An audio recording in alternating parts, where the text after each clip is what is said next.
सबसे पहले शुरू करते हैं मंद अथवा तीव्र गति के साथ।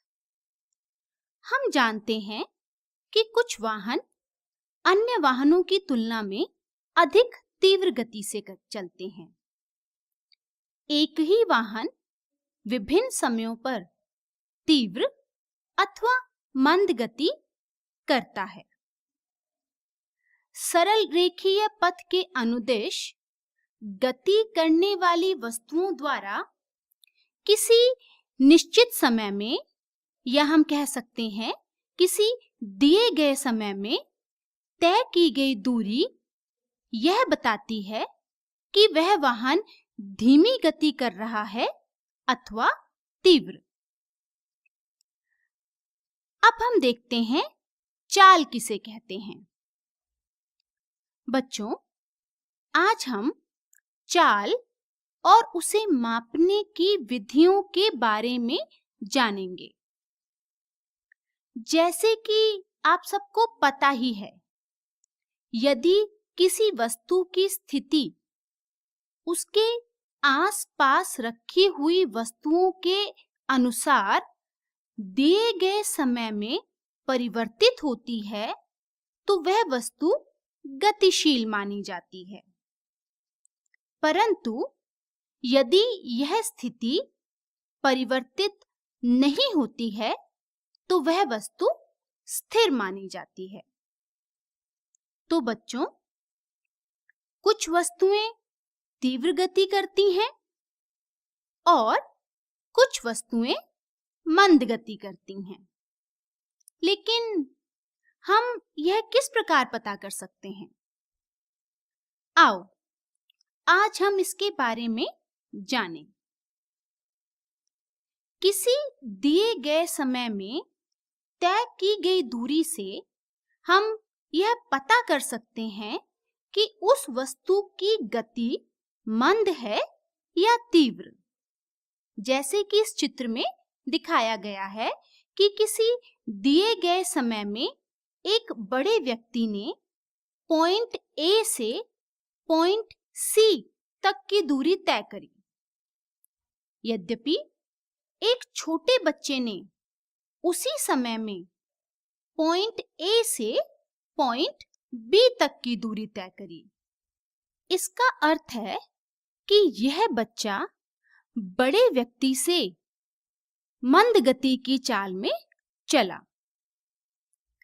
इस उदाहरण में हमने समय एक समान लिया था, लेकिन गति मापने के लिए एक और तरीका भी है जिसमें हम दूरी एक समान रखेंगे।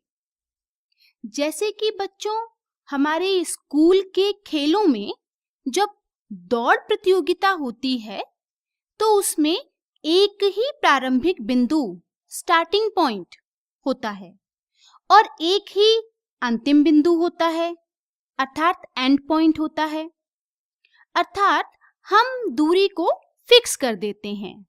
जैसे 100 मीटर की रेस या 200 मीटर की रेस। प्रत्येक बच्चा एक ही समय पर दौड़ शुरू करता है, लेकिन जो बच्चा अंतिम बिंदु पर सबसे पहले पहुंच जाता है वह जीत जाता है। इसका अर्थ है कि उसकी चाल सबसे तीव्र थी। इसलिए बच्चों, चाल मापने के लिए हमें समय और दूरी दोनों का अध्ययन करना अनिवार्य है। इसलिए चाल को मापने के लिए हम जिस सूत्र का उपयोग करते हैं वह है चाल बराबर तय की गई दूरी बटा लिया गया समय। अर्थात आपके द्वारा तय की गई दूरी को अगर हम समय या कुल समय के साथ डिवाइड कर दें तो हमें चाल का पता चलता है। इस प्रकार हम प्रत्येक गति कर रही वस्तु की चाल माप सकते हैं। जैसे कि आप जानते हैं कि विज्ञान विषय में प्रत्येक भौतिक राशि को मापने के लिए किसी मात्रक की आवश्यकता होती है। इसीलिए अगर हमने चाल के बारे में पढ़ा है तो चाल के मात्रक के बारे में भी जानेंगे। जैसा कि आप जानते हैं कि तय की गई दूरी को मीटर या किलोमीटर्स में नापते हैं। अगर दूरियां कम हैं तो उन्हें हम मीटर में नाप सकते हैं और लंबी दूरियों को हम किलोमीटर्स में नापते हैं।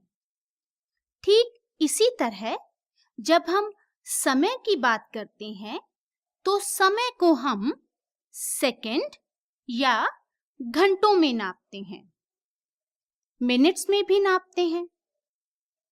इसलिए बच्चों, जब हम चाल का मात्रक बनाते हैं तो चाल का सूत्र है तय की गई दूरी बटा समय। दूरी का मात्रक है मीटर और समय का मात्रक हुआ सेकंड। तो चाल का मात्रक हुआ मीटर प्रति सेकंड। लंबी दूरी के लिए हम चाल के मात्रक को किलोमीटर प्रति घंटे में भी नाप सकते हैं। आप सभी ने ही वाहनों में, स्कूटर, कार आदि में चाल मापने वाले यंत्र को देखा होगा। इसे हम चाल मापी या स्पीडोमीटर कहते हैं। इससे हम चाल सीधे ही किलोमीटर प्रति घंटा में ज्ञात करते हैं। अर्थात इससे यह पता चलता है कि आपके वाहन ने 1 घंटे में कितनी दूरी तय करी। तो बच्चों, इसी प्रकार यदि हमें किसी वस्तु की चाल अथवा दूरी पता है तो उस दूरी को तय करने के लिए लगे हुए समय को भी हम पता कर सकते हैं। तो समय पता करने के लिए सूत्र होगा समय बराबर दूरी बटा चाल। ठीक इसी प्रकार यदि हमें समय और चाल के बारे में पता है तो हम किसी निश्चित वस्तु के द्वारा तय की गई दूरी भी पता कर सकते हैं। तय की गई दूरी के लिए सूत्र होगा दूरी बराबर चाल गुणा लिया गया समय। तो बच्चों, इस प्रकार हम विभिन्न सूत्रों से चाल, समय और दूरी के बारे में पता कर सकते हैं।